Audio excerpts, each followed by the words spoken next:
Close your eyes. Now open them. In that moment, in that instant when you opened your eyes and light flooded into your pupils, did you just observe the room around you, or did you create it? Did your consciousness simply perceive pre-existing reality? Or did your conscious observation force reality into existence, collapsing quantum possibilities into the single, definite world you now see? This isn't a philosophical question.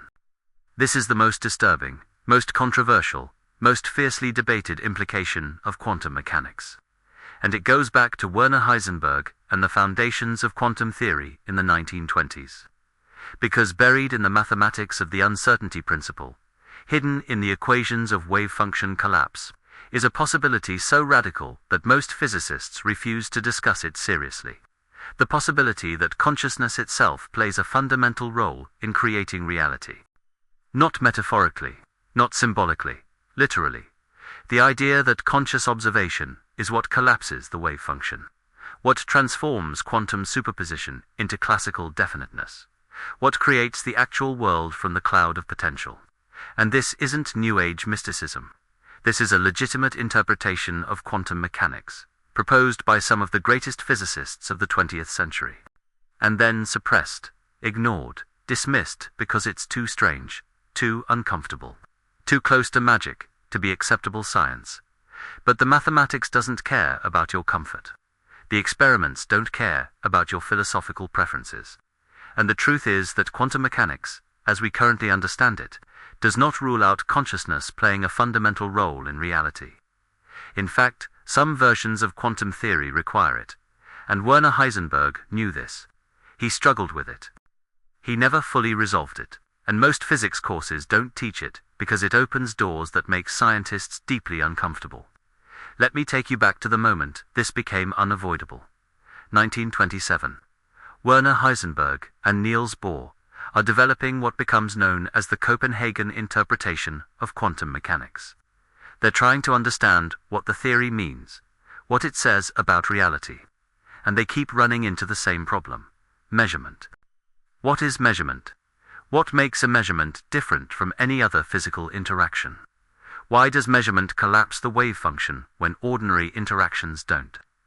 The math is clear. Before measurement, a quantum system exists in superposition, multiple possible states simultaneously. The wave function describes probabilities for all possibilities. Then measurement happens. The wave function collapses. One possibility becomes actual. All others disappear. The system suddenly has a definite state. But what causes this collapse? What is special about measurement? Bohr said measurement involves a macroscopic classical apparatus. There's a boundary between the quantum realm and the classical realm. Quantum mechanics applies to small systems. Classical mechanics applies to large measuring devices. Measurement happens when the quantum system interacts with the classical apparatus. The collapse occurs at the quantum classical boundary. Don't ask for more detail. That's just how it works. But this is deeply unsatisfying. Where exactly is the boundary? At what size does a system stop being quantum and start being classical? A single atom is quantum. A measuring device made of atoms is classical, but where's the dividing line? 10 atoms, 1,000,000, 1,000,000,000. And why should size matter anyway? Atoms obey quantum mechanics regardless of how many you group together. Heisenberg realized the problem goes deeper. The measuring apparatus is also made of atoms. It's also quantum at a fundamental level. So measuring doesn't move you from quantum to classical. Measuring moves you from unmeasured quantum to measured quantum. But what makes the measured quantum system behave classically? What prevents it from being in superposition like the unmeasured system? And here's where consciousness enters the picture. Because there's one thing that's clearly different between an unmeasured quantum system and a measured one: knowledge. Before measurement, no one knows the system's state. After measurement, someone knows.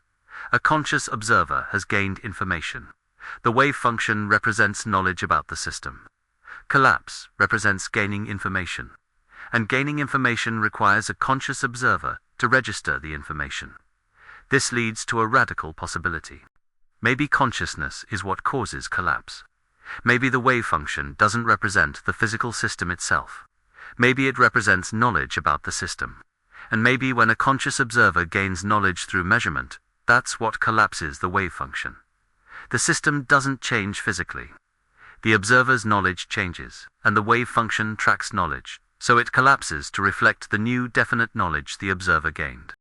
This is called the consciousness interpretation of quantum mechanics, and it was seriously considered by several founders of quantum theory. Not Heisenberg explicitly, he was more cautious, but Eugene Wigner, Nobel Prize winner, brilliant physicist, explicitly proposed that consciousness causes collapse. He argued that the wave function represents information, that gaining information requires consciousness, and therefore consciousness is necessary for collapse to occur. Wigner even designed a thought experiment to illustrate this. Wigner's friend. Imagine Wigner's friend is in a sealed lab, performing a quantum measurement. The friend measures a particle's spin. For the friend, the wave function collapses. The spin is now definitely up or down. But Wigner is outside the lab. For Wigner, who doesn't know the result yet, the entire lab, including his friend, is in superposition. The friend observed spin up, and the friend observed spin down simultaneously. When Wigner opens the lab and asks his friend what happened, Wigner learns the result.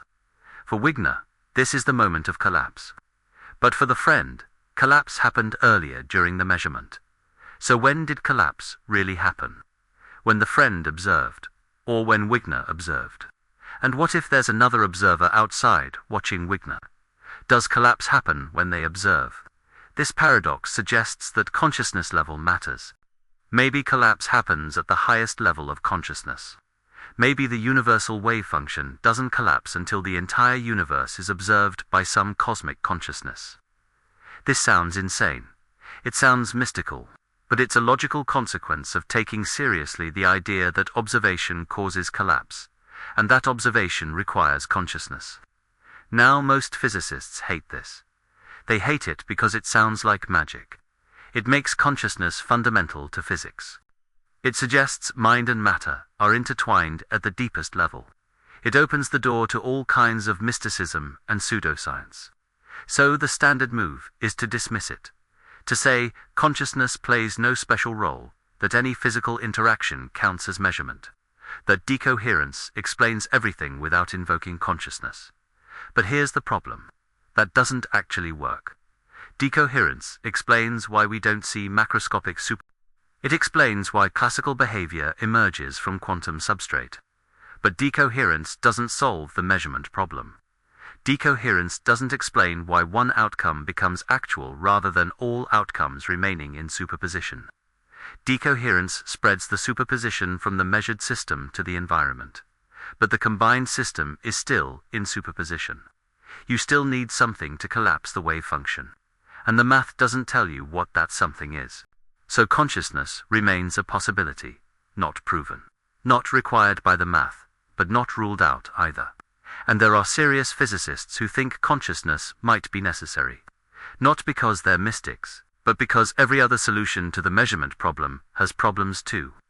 Many worlds says there's no collapse. Everything happens in parallel universes. But that's ontologically extravagant and makes probability weird. Pilot wave theory restores determinism, but requires non-local hidden variables and looks contrived. Objective collapse theories add random collapse to the equations, but that's ad hoc and not well motivated. Every interpretation has costs, and the consciousness interpretation's cost is that it makes consciousness fundamental. But maybe that's not a cost. Maybe that's a feature. Maybe consciousness is fundamental. Maybe the universe is participatory. Maybe observer and observed cannot be separated. Maybe the hard problem of consciousness and the measurement problem are connected. Maybe solving one requires solving the other. Let me show you why this connection might be real. Think about what happens when you observe something. Light from the object enters your eye. Photons hit your retina. Chemical reactions occur. Electrical signals travel down your optic nerve. Neural networks in your visual cortex process the signals. And somehow, mysteriously, you experience seeing the object. You have a conscious visual experience. We have no idea how this works. This is the hard problem of consciousness. But here's the quantum twist. At every stage of this process, quantum events are happening. Photons are quantum chemical reactions, involve quantum transitions. Neural firing involves quantum processes. Your brain is a quantum system. It's large and warm, so most quantum effects decohere quickly. But not all. There's evidence that quantum coherence plays a role in some biological processes. Photosynthesis uses quantum coherence. Bird navigation might use quantum entanglement. Maybe the brain uses quantum effects too. And if consciousness emerges from quantum processes in the brain, then consciousness and quantum mechanics are directly connected. When you observe a quantum system, the measurement interaction involves quantum processes in your measuring apparatus and in your brain. If consciousness is necessary to collapse wave functions, then your conscious observation really does create the definite reality you perceive. Not because consciousness is magical, but because consciousness is a quantum process that participates in wave function collapse. This is speculative. This is not established science, but it's not crazy pseudoscience either. There are serious researchers exploring quantum theories of consciousness. Roger Penrose, mathematical physicist, Nobel Prize winner, has proposed that consciousness involves quantum gravity effects in brain microtubules. His collaborator Stuart Hameroff, an anesthesiologist, has developed detailed models of quantum processes in neurons. Their theory is called orchestrated objective reduction, ORCOR for short. ORCOR suggests that quantum superpositions in microtubules grow and then collapse objectively due to quantum gravity. The collapse creates a moment of consciousness.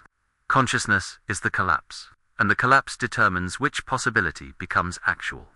So consciousness literally chooses reality by collapsing quantum superpositions in a way that integrates information across the brain and creates unified conscious experience.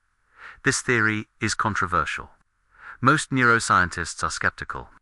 The brain is too warm and noisy for quantum coherence to survive long enough to matter, they argue. But Penrose and Hameroff have responded to every objection. They've shown that certain structures in neurons could protect quantum coherence. They've proposed specific mechanisms. They've made testable predictions. The theory might be wrong, but it's not obviously wrong. It's a legitimate scientific hypothesis about the physical basis of consciousness and its connection to quantum mechanics. And here's why this matters for our understanding of reality. If consciousness involves quantum processes, and if those quantum processes include wave function collapse, then conscious observation really does participate in creating reality. When you look at something, quantum events in your brain collapse as part of the measurement process. Those collapses determine what you experience. What you experience is what becomes real for you. Reality is participatory.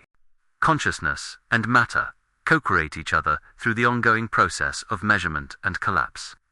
Now, let me show you experimental evidence that consciousness might matter. The most famous is the delayed choice quantum eraser experiment.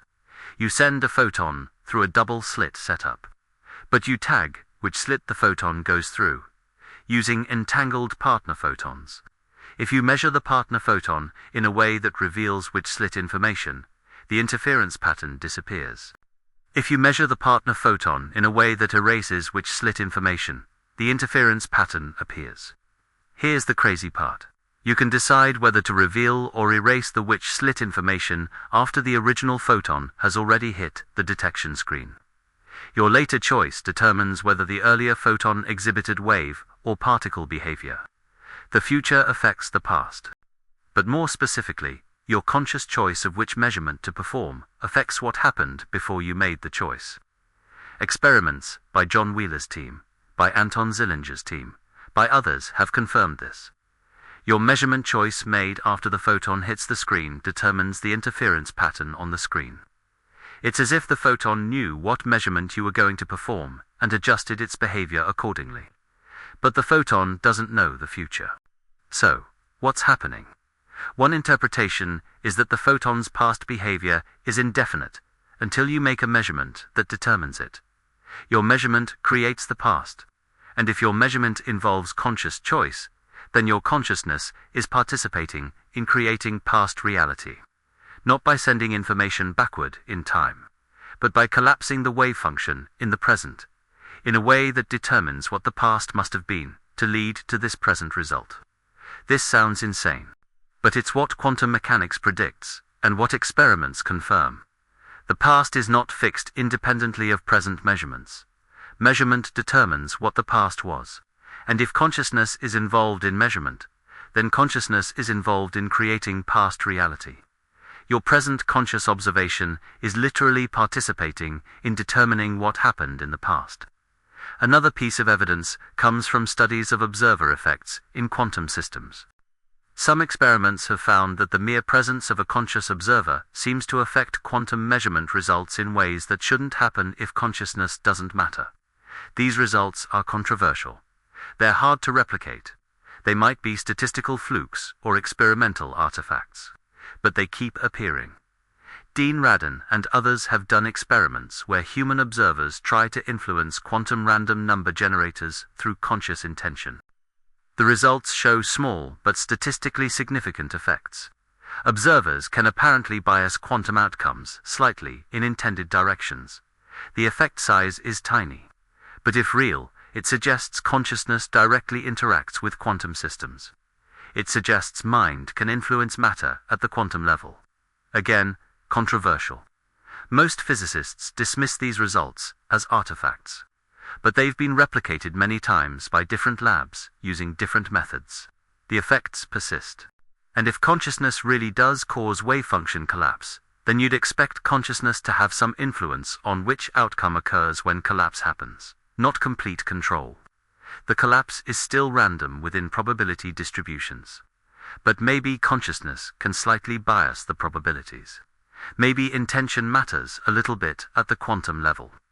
Now I want to be very clear about what this does and doesn't mean. This does not mean you can think your way to wealth or health. This does not validate the secret or law of attraction. Those are pseudoscience based on misunderstanding quantum mechanics. If consciousness affects quantum outcomes, the effects are tiny. They average out at macroscopic scales. You cannot manifest a mansion by visualizing it. The quantum randomness is too small to have macroscopic effects without astronomical numbers of trials. But at the quantum level, consciousness might matter. When you measure a quantum system, your conscious observation might participate in determining which outcome occurs. Not because you're magic, but because consciousness is a physical process involving quantum events in your brain. And those quantum events are part of the measurement interaction, and measurement collapses wave functions. Consciousness participates in collapse because consciousness is physical, and collapse happens during physical measurement interactions. This is the forbidden theory. Forbidden not because it's wrong. We don't know if it's wrong. Forbidden because it's uncomfortable. It suggests consciousness is fundamental rather than emergent. It blurs the boundary between observer and observed. It makes the subjective objective. It gives mind a role in the physical universe.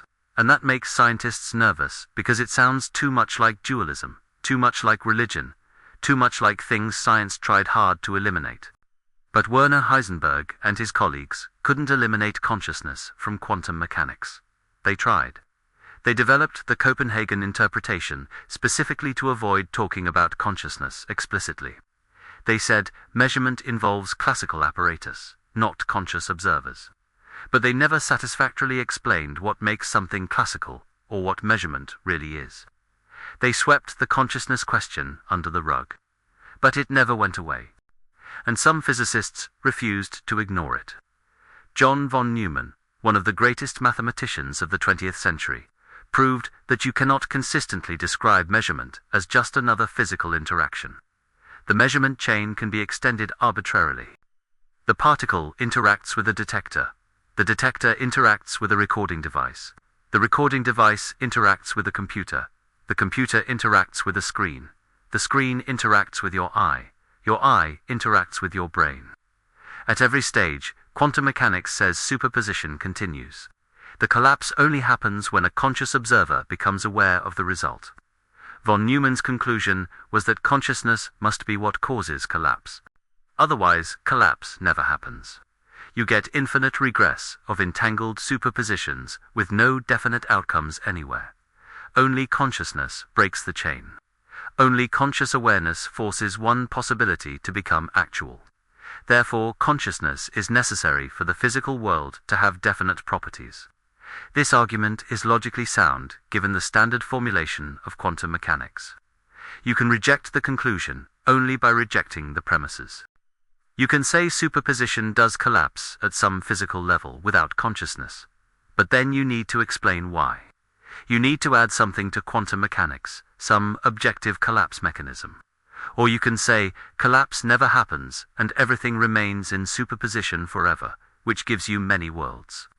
But if you stick with standard quantum mechanics, as Heisenberg and Bohr formulated it, consciousness causing collapse is the most straightforward interpretation.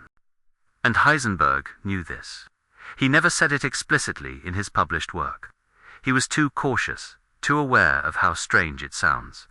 But in private letters, in conversations, in philosophical writings later in life, Heisenberg acknowledged that consciousness might be necessary. He acknowledged that the observer cannot be removed from the description of quantum phenomena.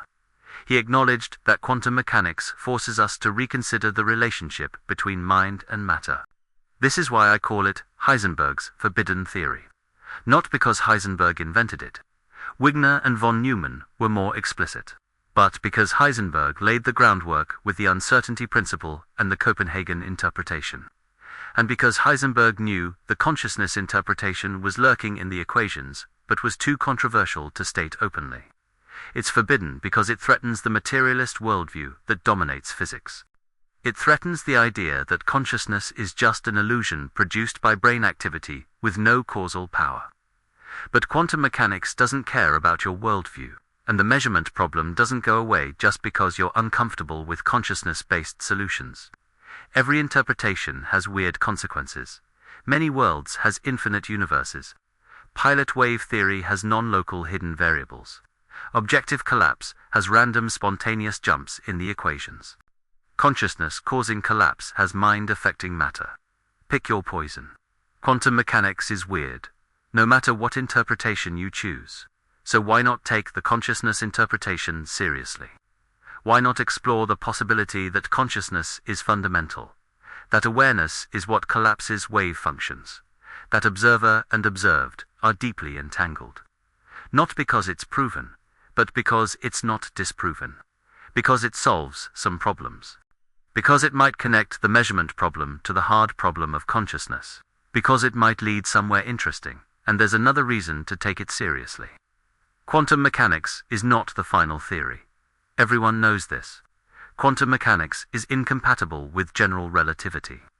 We need a theory of quantum gravity. And when we find that theory, it might change our understanding of measurement and collapse. It might reveal that consciousness plays a role we didn't expect. Or it might show consciousness is irrelevant. But we won't know until we get there. In the meantime, we should be honest about what current quantum mechanics actually says. It says measurement causes collapse. It doesn't say what measurement is. It doesn't say why collapse happens. It doesn't rule out consciousness playing a role. These are open questions, and calling them forbidden, ignoring them, dismissing them as mysticism doesn't make them go away. It just means we're avoiding hard questions because the possible answers make us uncomfortable. Werner Heisenberg was brave enough to face uncomfortable truths. He discovered that you cannot know position and momentum simultaneously, that reality is fundamentally uncertain, that observation affects what is observed. These truths violated classical intuitions. They made people uncomfortable. But Heisenberg followed the mathematics wherever it led. And the mathematics led to the conclusion that observer and observed cannot be separated. That measurement plays a fundamental role in creating definite reality. Whether consciousness is necessary for measurement remains an open question. But it's not a forbidden question. It's not a mystical question. It's a scientific question about the physical basis of measurement and collapse. And answering it might require us to understand consciousness itself at a deeper level. Might require us to develop quantum theories of brain function. Might require us to rethink the relationship between mind and matter. These are hard problems. But they're not impossible problems. And here's what you should take away from all this. The idea that consciousness collapses reality is not proven. But it's not crazy, either.